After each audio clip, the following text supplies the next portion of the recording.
या देवी सर्वभूतेषु विद्यारूपेण संस्थिता। जय माँ दुर्गा। मित्रों, आप सभी पर माँ दुर्गा की कृपा सदैव बनी रहे। हे जगत जननी जगदम्बा माँ दुर्गा, आप आदि शक्ति, करुणा और संहार की अधिष्ठात्री हैं। कृपा करके अपने भक्तों पर सदैव अपनी अनुकंपा बनाए रखें। जो भी आपके चरणों में श्रद्धापूर्वक प्रणाम करें, उसके जीवन से सभी कष्ट और परेशानियां दूर कर देना।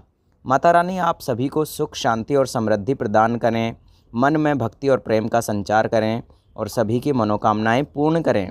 नवरात्रि के इस पावन अवसर पर हम सभी आपके चरणों में नतमस्तक होकर प्रार्थना करते हैं कि हमारी आस्था और विश्वास को अडिग बनाए रखना, हमें शक्ति, धैर्य और सद्बुद्धि प्रदान करना और हर बाधा से हम सबकी रक्षा करना। जय माँ दुर्गा। प्रिय मित्रों, आज के इस वीडियो में आप जानने वाले हैं चैत्र नवरात्रि के पावन महापर्व के बारे में। नवरात्रि का महापर्व इस बार कितने दिनों का रहेगा, अष्टमी और नवमी तिथि कब रहेगी, कलश स्थापना का शुभ मुहूर्त क्या रहेगा, कलश स्थापना की आसान सी पूजा विधि भी आज की इस वीडियो में हम आपके साथ शेयर करने वाले हैं। अगर जानकारी आपको अच्छी लगे तो वीडियो को लाइक करके कमेंट बॉक्स में जय माँ दुर्गा ज़रूर लिख दीजिएगा। मित्रों, नवरात्रि का पर्व साल भर में कुल 4 बार पड़ता है, जिसमें चैत्र और अश्विन की नवरात्रि का विशेष महत्व है। चैत्र नवरात्रि से ही विक्रम संवत की शुरुआत होती है और इन दिनों प्रकृति से एक विशेष तरह की शक्ति निकलती है। इसी शक्ति को ग्रहण करने के लिए इन दिनों में शक्ति पूजा या नवदुर्गा की पूजा का विधान है। इसमें माँ की 9 शक्तियों की पूजा अलग अलग दिन की जाती है।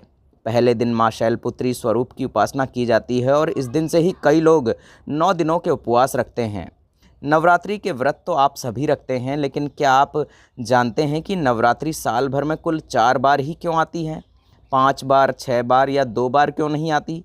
दरअसल इसके पीछे एक वैज्ञानिक आधार है और आप सभी को इस बारे में ज़रूर जानना चाहिए। हर नवरात्रि के पीछे का एक वैज्ञानिक आधार है। पृथ्वी द्वारा सूर्य के परिक्रमा काल में एक साल की 4 संधियाँ होती हैं, जिनमें से मार्च और सितंबर महीने में पड़ने वाली गोल संधियों में साल के 2 मुख्य नवरात्रि पड़ती हैं, एक शारदीय नवरात्रि और दूसरी चैत्र नवरात्रि। और इस समय में रोगाणु आक्रमण की सबसे अधिक संभावना हो जाती है, तो ऋतु संधियों में अक्सर शारीरिक बीमारियां भी बढ़ती हैं। इसीलिए उस समय स्वस्थ रहने के लिए, शरीर को शुद्ध रखने के लिए, तन मन को निर्मल रखने के लिए की जाने वाली प्रक्रिया का नाम है नवरात्रि। अमावस्या की रात से अष्टमी तक या पड़वा से नवमी की दोपहर तक व्रत नियम के अनुसार चलने से नवरात्र यानी कि नवरात्रि नाम सार्थक होता है। वैसे तो पूरे 9 दिन और 9 रात में नवरात्रि की पूजा की जाती है, लेकिन कई बार तिथियों की हेर फेर के कारण, घटबट के कारण नवरात्रि का पर्व कभी कभी 8 दिनों का भी हो जाता है। और इस बार क्योंकि चैत्र नवरात्रि भी 8 दिनों की होने वाली है, तो ऐसे में क्या अष्टमी और नवमी एक ही दिन मनाई जाएगी या फिर बीच में 2 दिन की नवरात्रि की पूजा एक ही दिन की जाएगी? ये आज के इस वीडियो में आप जानने वाले हैं। इस बार माता की सवारी हाथी होगा, क्योंकि रविवार के दिन से चैत्र नवरात्रि का शुभारंभ हो रहा है और हाथी पर ही माता रानी प्रस्थान करेंगी, क्योंकि चैत्र नवरात्रि का समापन भी रविवार के दिन ही होगा। हाथी पर आगमन और प्रस्थान बहुत ही शुभ संकेत माना जाता है। साल 2025 में चैत्र नवरात्रि 30 मार्च रविवार से प्रारंभ होकर 6 अप्रैल रविवार तक समाप्त होगी। चैत्र शुक्ल प्रतिपदा तिथि 29 मार्च शनिवार की शाम 4:28 से प्रारंभ होगी और प्रतिपदा तिथि जो समाप्त होगी वो होने वाली है 30 मार्च रविवार को दोपहर 12:49 पर। कलश स्थापना नवरात्रि के पहले दिन यानी 30 मार्च को की जाएगी, जिसमें सुबह का शुभ मुहूर्त 6:13 से लेकर 10:22 तक रहेगा। दोपहर में अभिजीत मुहूर्त 12:01 से 12:50 तक रहेगा। तो नवरात्रि का पहला दिन रहेगा 30 मार्च रविवार को, जिस दिन कलश की स्थापना की जाएगी और माँ शैलपुत्री की पूजा भी इसी दिन होगी। नवरात्रि का दूसरा और तीसरा दिन इस बार रहने वाला है 31 मार्च सोमवार को, यानी कि दूसरे और तीसरे नवरात्रि की पूजा 31 मार्च सोमवार को ही होगी, जिसमें माँ ब्रह्मचारिणी और माँ चंद्रघंटा की पूजा की जाएगी। और द्वितीय तिथि प्रारंभ होगी 30 मार्च रविवार को दोपहर 12:50 से। इसकी समाप्ति 31 मार्च सोमवार को सुबह 9:11 पर होगी। इसके बाद से तृतीय तिथि प्रारंभ होगी 31 मार्च सोमवार को सुबह 9:12 से और तृतीया तिथि समाप्त होगी 1 अप्रैल मंगलवार को सुबह 5:42 पर। क्योंकि मंगलवार को सूर्योदय से पहले ही तृतीया तिथि समाप्त होगी। इसीलिए इस बार 31 मार्च सोमवार को 2 नवरात्रि व्रत की पूजा एक साथ पड़ रही है। नवरात्रि का चौथा दिन 1 अप्रैल मंगलवार को रहेगा, जिस दिन माँ कुष्मांडा की पूजा की जाएगी। चतुर्थी तिथि प्रारंभ होगी 1 अप्रैल मंगलवार को सुबह 5:43 से और चतुर्थी तिथि समाप्त होगी 2 अप्रैल बुधवार को सुबह 2:33 तक। यानी देखा जाए तो ये मंगलवार की मध्य रात्रि का ही समय रहेगा। चैत्र नवरात्रि का 5वां दिन रहेगा 2 अप्रैल बुधवार को, जिस दिन माँ स्कंद माता की पूजा की जाएगी। पंचमी तिथि प्रारंभ होगी 2 अप्रैल बुधवार को सुबह 2:33 से। पंचमी तिथि समाप्त होगी 2 अप्रैल बुधवार की रात को ही 11:49 पर।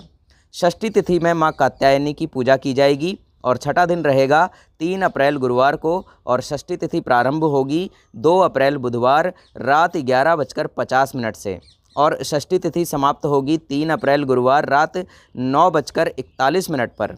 सप्तमी तिथि माँ कालरात्रि को समर्पित होती है, तो नवरात्रि का 7वां दिन रहेगा 4 अप्रैल शुक्रवार को। सप्तमी तिथि प्रारंभ होगी 3 अप्रैल गुरुवार की रात 9:42 से और सप्तमी तिथि समाप्त होगी 4 अप्रैल शुक्रवार रात 8:12 पर। जो लोग नवरात्रि के पूरे उपवास ना रखकर केवल पहला और आखिरी उपवास रखते हैं, ऐसे में जिनके घर में अष्टमी को कन्या पूजन किया जाता हो, तो उन्हें सप्तमी को उपवास रखना होगा और सप्तमी तिथि 4 अप्रैल शुक्रवार को ही रहेगी।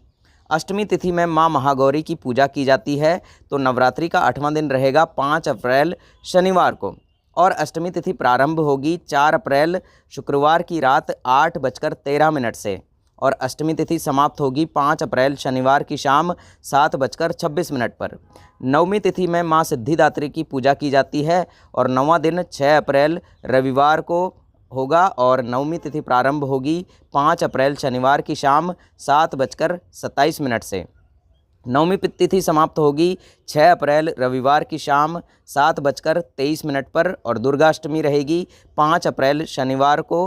रामनवमी यानी कि दुर्गा नवमी तिथि रहेगी 6 अप्रैल रविवार को। तो जिनके यहाँ अष्टमी को कन्या पूजन होता हो वो 5 अप्रैल को करें और जिनके यहाँ नवमी पर होता हो वो 6 अप्रैल रविवार को कन्या पूजन करेंगे। 10वें दिन कलश विसर्जन किया जाता है और नवरात्रि व्रत का पारणा किया जाता है। हालांकि बहुत से लोग अष्टमी तिथि को ही कन्या पूजन करके या नवमी तिथि को ही कन्या पूजन करके व्रत का पारणा कर लेते हैं और कलश विसर्जन भी कर लेते हैं।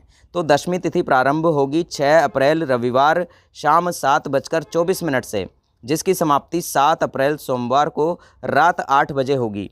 नवरात्रि के पहले दिन शुभ मुहूर्त में कलश की स्थापना की जाती है, जिसके लिए एक चौकी पर साफ पीला वस्त्र बिछाकर पूर्व दिशा की ओर मुँह करके मिट्टी का या फिर अन्य किसी धातु का कलश लेकर उसमें गंगा जल मिलाकर साफ शुद्ध जल से भरना चाहिए, जिसमें लौंग का एक जोड़ा, एक कमलगट्टा, एक कौड़ी या एक शंख, थोड़ा इत्र और अक्षत तथा पुष्प डालकर उसके ऊपर आम या अशोक के 5, 7 या 9 पत्ते रखने चाहिए। पत्ते साफ सुथरे हों, जिसके ऊपर आपको पानी वाला नारियल रखना चाहिए। नारियल को चुनरी से लपेटकर और कलावे से बांधकर ही रखना चाहिए। फिर सभी नवग्रहों का और कलश के अंदर वास करने वाले सभी देवी देवताओं का, सभी शुभ शक्तियों का आह्वान करके कलश की पूजा करके आपको माँ भगवती की प्रतिमा या तस्वीर की स्थापना करके नवरात्रि पूजा का शुभारंभ करना चाहिए और फिर पूरे 9 दिनों तक इस कलश की शुद्धता का आपको ध्यान रखना चाहिए। माँ दुर्गा का ध्यान करना चाहिए और उनकी पूजा आराधना करनी चाहिए। उम्मीद है आपको जानकारी पसंद आई होगी, तो जय माँ दुर्गा लिखकर वीडियो को शेयर ज़रूर करें और चैनल को सब्सक्राइब ज़रूर कर लीजिएगा मित्रों।